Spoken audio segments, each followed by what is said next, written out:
Assalamualaikum teman-teman. Hari ini kita destinasinya ke beberapa tempat di Magelang. Tapi karena cuaca tidak memungkinkan, akhirnya cuma dapet Borobudur dan Nepal Panjava. Oke, ini pintu masuknya ya. Sudah banyak perubahan dari pelayanan dan fasilitas. Pokoknya bagus deh. Ini kita disambut sama angklung.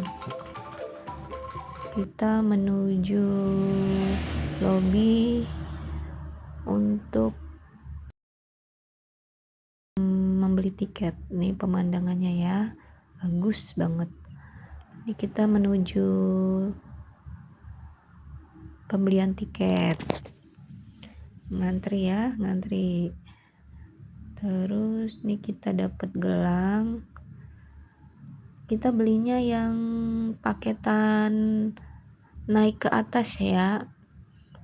Kalau cuman di pelataran doang, harganya bisa searching di Google. Nih kita ngantri. Rame guys. Nah, ini kita udah nyampe.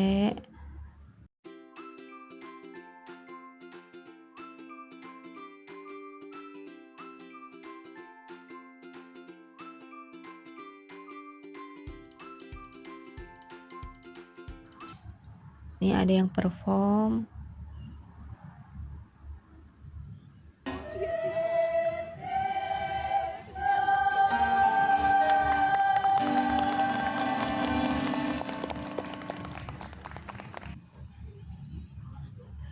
Kita dapat sendal buat naik ke candinya. Tidak boleh pakai sepatu atau sendal kita ya, sendalnya khusus. Dimana nanti kalau cuacanya bagus dari puncak Candi Borobudur, ini kita wisata edukasi ya guys, bagus banget penjelasan dari pemandunya. Magelang artinya adalah gelang yang besar, Mahagelang. Ada 9 gunung: Merapi, Merbabu, Telomoyo, Andong, Ungaran, Tidar, Sindoro, Sumbing, dan Bukit Menoreh. Kang Mas Mbak Yu, adik-adik, bahwa 12.000 tahun yang lalu kemungkinan waktu zaman Nabi Nuh membuat kapal ini masih es. Jawa dan Sumatera masih ketutup es, kemudian esnya mencair. Nah, esnya terjebak di sini sampai dengan 1200 tahun yang lalu waktu Candi Borobudur dibangun, ini masih air. Jadi Borobudur dikelilingi oleh air. Buktinya apa? Adik-adik, di Bukit Menoreh ini, di puncak ini, sampai sekarang kita masih banyak menemukan tumbuhan dan batu karang seperti pada pantai pada umumnya. Yang kedua, sekitar Borobudur ini hingga sekarang kalau kita menggali sumur terlalu dalam, airnya masih banyak yang asin. Oke. Nah, jadi Kang Mas Mbak Yu, banyak orang-orang yang kemudian menikmati matahari terbit dari atas Candi Borobudur ataupun Punduk Tugu dan Gereja Ayam. Waktu terbaik untuk menyaksikan matahari terbit adalah bulan Mei dan Juni. Kenapa? Karena mengingatkan kita dulu waktu kecil kalau menggambar dua gunung, matahari di tengah, ada jalan, sawah, burung terbang. Ini jalan dari Magelang ke Solo lewat Boyolali. Boyolali itu bukan buaya lupa, tapi pesan terakhir dari mantan sebelum naik ke pelaminan. Boyolali, lupakan saja. Iya. Oke. Nah, ini Candi Borobudur ada di sini. Kenapa candinya dibangun di sini? Karena Kang Mas Mbak Yu menikah letaknya dekat sungai, jadi gampang untuk ngambil batunya. Ini dari Gunung Merapi dan Gunung Sindoro Sumbing, 25 dan 40 kilo dari sini. Oke. Jadi ini batu-batunya dibakar sama dengan senjata maupun makanan. Kalau dibakar lunak, jadi mudah dipotong. Nah, ini batu-batunya diambil dari sini. Ya, oke. Nama saya Pak Murah, nggih. Tidak pakai H tapi. Ya, oke, kita lewatkan. Yuk, nanti di atas kita akan naik kurang lebih 140 anak tangga ya. Jadi Borobudur ini artinya tempat suci Buddha yang dibangun di atas bukit. Jadi di dalam candi ini ada bukitnya, bukan tanah yang datar. Jadi 2 juta potong batu disusun di atas bukit. Ini luasnya 120 meter persegi. Ya, jadi ada 4 sisi, timur, barat, utara, dan selatan. Jadi di dalam candi ini ada bukitnya. Okay? Jadi aturannya memang kita harus bareng-bareng terus. Okay? Kita tidak bisa pergi sendiri-sendiri. Jadi kita harus bersama-sama walaupun kita tidak saling mencintai. Baik, Kang Mas Mbak Yu, nanti di atas, maaf saya bukan mainan HP, saya mencari foto. Kang Mas Mbak Yu, nanti di atas kita tidak boleh memasukkan tangan ke dalam lubang stupa ya. Jadi cuma mitos saja itu. Jangan percaya. Kemarin saya nggak pegang duit, pegang patung 1 jam juga nggak dapat apa-apa. Jadi Kang Mas Mbak Yu 80 tahun yang lalu menjadi pegawai Belanda, gajinya kecil. Maka untuk menambah penghasilan orang membuat cerita. Barang siapa yang bisa pegang patung, bisa sukses, kaya, cita-cita terkabul dan sebagainya. Kalau nggak bisa pegang karena tangannya pendek, kasih uang di dalam stupa itu. Nah pada saat Anda turun pakai sapu lidi, ujungnya dikasih getah buah nangka buat ngambil, cuma nakal-nakalan saja. Tapi sudah 15 tahun ini pengunjung sudah tidak boleh pegang karena kecelakaan yang terjadi ini. Anak kecil yang kaos pink itu dia harus agak menderita karena dia memasukkan kepalanya ke dalam dan tidak bisa keluar lagi. Nah yang kaos putih itu teman kita, dia harus merusak stupa untuk menyelamatkan kepala anak kecil. Oke, jadi dia dari Semarang, Kang Mas Mbaknya, ibunya pegang, anaknya penasaran kan, karena dia tidak bisa masuk tangan, dia masuk kepala. Nah stuck di sini. Nanti yang pengen cari jodoh mending pegang pemandunya saja. Sama katanya orang kalau naik Borobudur dan Prambanan yang sedang jatuh cinta bisa putus. Mitos itu dibuat agar orang tidak berpacaran. Karena suka kebablasan, dulu belum ada CCTV, belum ada satpam yang banyak sehingga sering dimanfaatkan untuk memadu kasih di candi. Sama katanya warna biru dan warna hijau adalah warna favoritnya Nyai Roro Kidul. Siapa yang berenang ke laut selatan pakai baju biru dan hijau akan diundang ke dasar laut dan tidak pulang lagi. Mitos itu dibuat oleh para penjaga pantai agar memudahkan pengawasan. Orang nggak pakai baju yang warnanya sama dengan warna air laut. Kadang rumput laut yang mendominasi, kadang birunya langit. Oke, jadi cuma mitos saja. Tapi jangan khawatir kalau Anda mau coba, Nyai Roro Kidul cantik. Tapi pindah alam dulu. Nah sama katanya pohon aren, pohon pulang kali sama pohon beringin ini banyak setannya. Lihat sana kakak, jangan lihat saya. Saya bilang setan, lihat saya. Jadi intinya agar orang tidak nebang pohon sebenarnya. Ya ini karena akarnya bisa 4 kali lipat dari tinggi pohon. Nah di bawah pohon kayak gini dulu orang sering ketemu, hasil bumi dibarter, ditukar ikan, ditukar sayuran, padi dan sebagainya. Lama-lama pohon beringinnya makmur, bahasa Jawanya raharjo, maka disingkat pasar Beringharjo, beringin yang makmur. Oke, mari kita jalan ke sana. Sementara waktu memang tidak tumbuh karena terlalu lembab, asam, jadi pH-nya tinggi. Inilah yang terjadi pada tahun 1006 atau sekitar 200 tahun setelah Prambanan dan Borobudur dibangun, terjadi letusan gunung. Jadi abunya menutup, bukan lava tapi hanya abu, tapi di dalam abu ada belerang. Itu sudah cukup merusak peradaban dan orang harus pindah ke Jawa Timur pada akhirnya untuk mendapatkan makan. Oke, lanjut.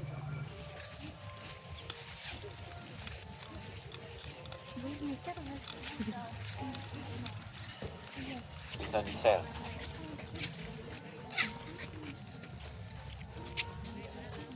Bisa di share dengan yang lain.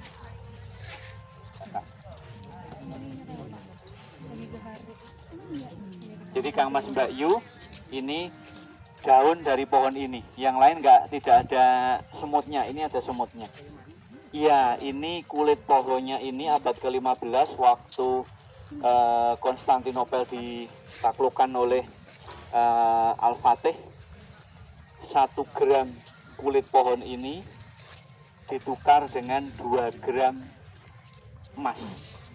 Artinya dia lebih berharga dari emas. Itulah kenapa orang-orang Eropa membiayai Vasco da Gama, Marco Polo, Columbus dan sebagainya untuk sampai ke Indonesia, mencari pusatnya itu di mana. Ya, inilah yang dinamakan dengan pohon kayu manis. Ya, ini luar biasa. Apakah sekarang kita masih selalu? Ibu-ibu pasti kalau masak daging ya, untuk menghilangkan amis pakai ini. Apalagi kita makan nasi padang. Lah, ini kuat sekali aroma kayu manisnya. Oke, lanjut. Jadi kita menuju ke atas, ke Borobudur, ke candinya ya. Kalau pakai pemandu begini enak ya, jadi kita itu nggak bingung mau kemana. Pas munculnya di antara Merapi dan Merbabu. Jadi yang kanan ini Merapi, yang sebelah kiri adalah Merbabu. Jadi sekali lagi Magelang artinya adalah gelang yang besar, Mahagelang, 9 gunung mengelilingi.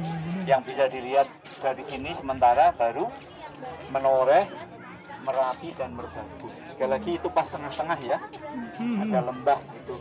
Nah kanan Merapi, yang kiri adalah Merbabu. Oke, yuk kita lihat patung yang utuh, karena banyak yang rusak.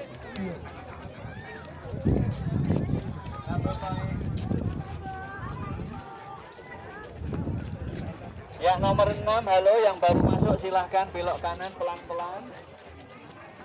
Nah, ini patung yang utuh. Patung Budanya ada 504, dari 504, 280 yang rusak, tidak ada kepala, tidak ada tangan, disebabkan oleh letusan Gunung Merapi dan sedikit karena vandalisme atau kenakalan manusia. Mau foto di sini silahkan, berkeluarga di depan patung ini. Ada juga. Monggo, yang mau rame-rame atau sendiri? Ya, seperti emas ya. Kemudian ini ada bambu kanan dan kiri. Fungsi dari bambu ini bukan sebagai penyeimbang, tapi pemecah ombak. Jadi jika ada ombak, dia tidak akan menghantam kapal, tapi pecah di situ dulu. Nah, ini Kak Mas Bayu menceritakan tentang biografi daripada Buddha. Dulu namanya adalah Pangeran Siddhartha. Ya, tahu kenapa namanya Siddhartha? Siddhartha artinya mimpi yang terwujud, karena 15 tahun mereka belum punya anak. Maka namanya Siddhartha. Tapi sayang setelah Siddhartha ini tumbuh besar, umur 35 tahun dia meninggalkan istana dan menjadi seorang biarawan. Nah, ini sehingga dia punya titel namanya Buddha. Siddhartha perempuan. Buddha itu artinya kesadaran. Biarawati. Hidup itu berputar seperti roda kehidupan. Dengan nama waktu. Ini Buddha. Ya. Atas nama waktu, manusia itu sungguh dalam kerugian. Karena apa? Mereka hanya mengikuti hawa nafsu saja. Maka Buddha itu artinya kesadaran, hidup itu berputar. Maka ingat 5 perkara sebelum 5 perkara, ingat sehat sebelum sakit, kaya miskin, lapang sempit, hidup dan mati. Jadi ini Pangeran Siddhartha itu menjadi seorang biarawan. Dia bertemu dengan banyak para guru, termasuk dikawal oleh para malaikat. Ini malaikatnya membawa nampan dengan bunga-bunga. Ini awan yang tebal kayak Sun Gokong atau apa sih, dia terbang pakai awan. Di lantai ini kita umumnya orang jika ingin belajar sampai selesai, orang harus berkelilingnya 4 kali. Kan di Candi Borobudur ini ada 10 lantai, 5 km, 4 tahun untuk membaca semua gambar. Di lantai ini kita harus kelilingnya 4 kali. 1 ini selesai, 2, 3 dan 4. Gimana, siap? 4 tahun tinggal sini? Siap. Nanti jadi sarjana Buddha ya kan? Oke, yuk mari kita sambil jalan. Ini Buddha itu lama nggak makan, akhirnya makanan pertama dia ini seperti umumnya kita makan bubur sumsum ya, jadi padi yang beras yang ditumbuk dimasak pakai santan kelapa, kemudian dikasih pemanis yaitu sari bunga kelapa legen ya. Jadi itu tidak ada unsur mistiknya, tapi makanan-makanan yang lunak itu akan mudah dicerna oleh usus, pankreas dan menjadi tenaga. Semedi di dalam gua ya. Di dalam gua ini banyak yang menakutkan. Selain buaya-buaya ini ada juga deburan ombak. Jadi gambaran kehidupan manusia itu, rasa takut itu sebenarnya hanya dari dalam diri kita sendiri. Semua alami, dijaga oleh Yang Maha Kuasa. Jadi ini gambaran gua, di dalam gua ini mereka bersemedi.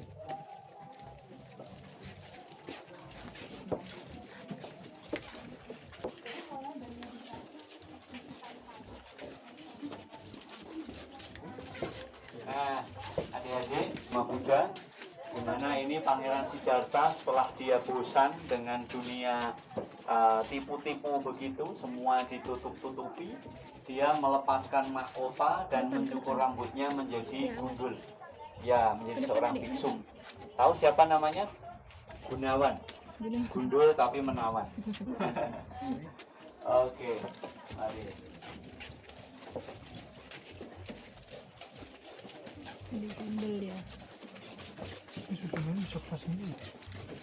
Kan dipotong lah. Ini yang kedua, pada waktu naik tangga seperti ini, buat ini naik pakai tangga, bisa pakai sarung, kain sedikit terbuka, betisnya kelihatan. Jadi jatuh cinta bukan dari mata kaki tapi dari betis. Ada yang mau lihat betis saya? Ya, ya. Ini kita naik ke atas ya, lumayan curam. Ini batu yang kita injak, ini rata-rata kayak puzzle, Tetris, Lego. Jadi batunya saling mengunci satu sama lain ya, kayak puzzle di rumah mainan. Anda bisa bayangkan kalau semua batu ukurannya kotak, kan ini saling mudah rusak. Kalau ini kan bisa interlock satu sama lain.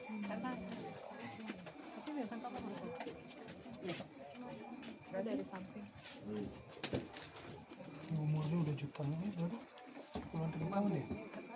Atau ratusan ribu? Berdasarkan KTP-nya namanya prasasti, itu umurnya 1200 tahun, dibangun tahun 750 sampai 816, jadi pembangunan 65 tahun, 1000 orang tenaga, 2 juta blok batu.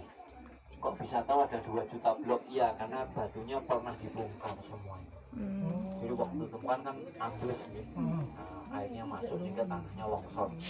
Sehingga ini dibongkar semuanya, diberi fondasi yang kuat, dikembalikannya. Sekitar 11 triliun rupiah biayanya waktu. Pada waktu itu? Oke, 25 juta dolar. Itu pas tahun berapa? 1973 sampai 1983, jadi 10 tahun. Oke, semua dibongkar, tidak ada yang misteri lagi. Dan di dalamnya dulu diberi water meter, jadi air hujan yang masuk berapa, yang keluar lewat peralon berapa, bisa diketahui. Jadi semuanya sudah terkondisi dengan baik.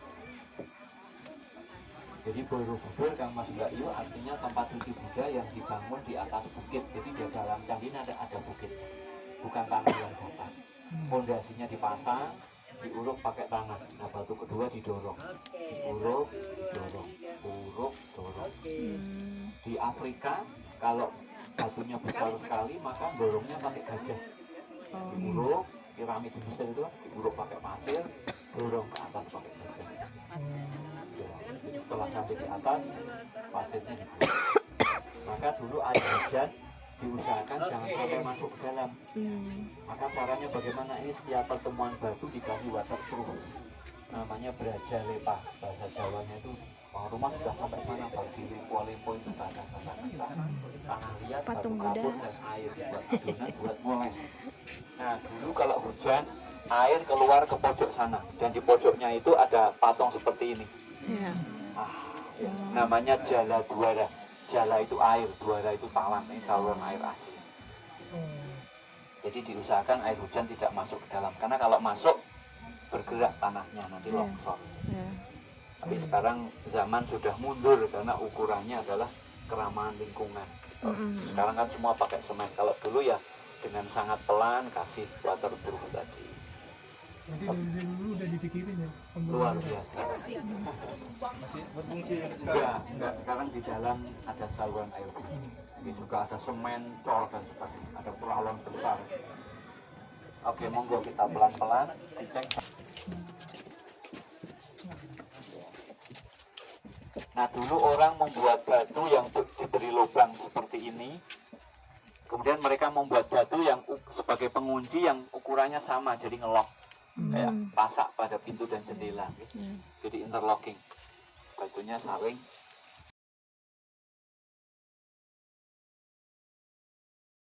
Puncak bukit itu bentuknya seperti wajah manusia. Oh gitu. Kiri hidung, kanan bibirnya. Kelihatan ya? Oh iya. Kayak Menghadap orang ke atas ya. tidur. Ini puncak bukit Menoreh namanya. Oh. Itu bang, paling tinggi bang. Kiri hidung, kanan bibirnya. Oh ya itu tuh. Oh. Yang Anda datang pakai pesawat Anda parkir di balik gunung ini. YIA ya, di Kecamatan Wates, Kabupaten Kulon Progo. Ini salah satu gelang yang tadi mengelilingi Candi Borobudur. Yang tadi saya ceritakan, di puncak bukit ini masih ada ditemukan batu karang dan tumbuhan laut seperti pada pantai ini sebagai pembuktian. Oke, Mas Bayu, kita naik dari sini, hati-hati, pelan-pelan, lihat tangganya, konsentrasi.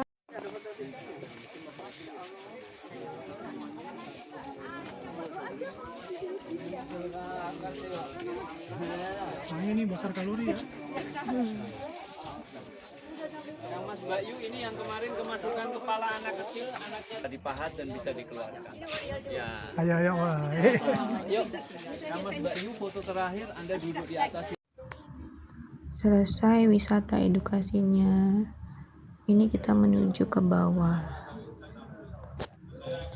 Senang sekali bisa bawa anak-anak mengenal sejarah. Ini kita mau makan siang dulu di restoran Manohara di Borobudur juga. Ini pemandangannya bagus banget. Terus pelayanannya itu bagus, makanannya juga untuk sekelas restoran begini itu termasuk murah ya. Makanya kita mau makan di sini. Rasanya juga enak. Harganya nggak digetok gitu. Kan ada beberapa tempat wisata itu harga makanannya lumayan ya. Itu gado-gado. Cuman 35.000 ya.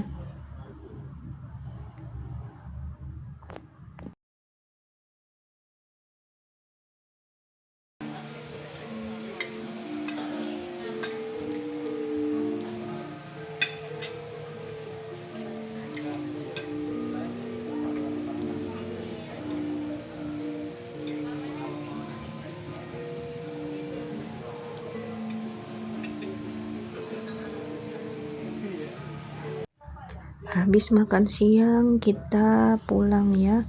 Ini fasilitas dari restorannya, bisa antar jemput. Nanti kita diantar sampai pintu keluar, jadi kita nggak capek jalan. Lanjut kita ke Nepal Panjava. Sampai di sini hujan nggak berhenti. Akhirnya kita nongkrong di kafe, minum yang anget-anget. Dito pesan hot coklat, Mas Duta juga mesen hot coklat. Kita nongkrongnya di Nestra Cafe. Ini pemandangan dari sini bagus banget. Nanti lihat deh sampai akhir video ya. Bunda pesennya sereh nipis madu tanpa gula. Si ayah pesen cafe latte tanpa gula juga. Nah, ini pemandangannya ya.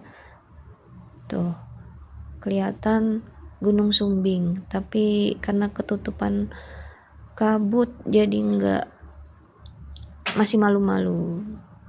Tuh pemandangannya.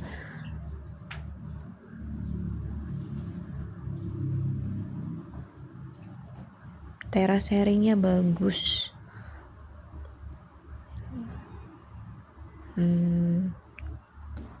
Tadi kita mau foto-foto yang kelihatan rumah warna-warni, tapi karena hujan jadi nggak bisa ya. Tuh bagus banget kan? Pemandangannya, aduh keren dah, Masya Allah banget. Thank you for watching.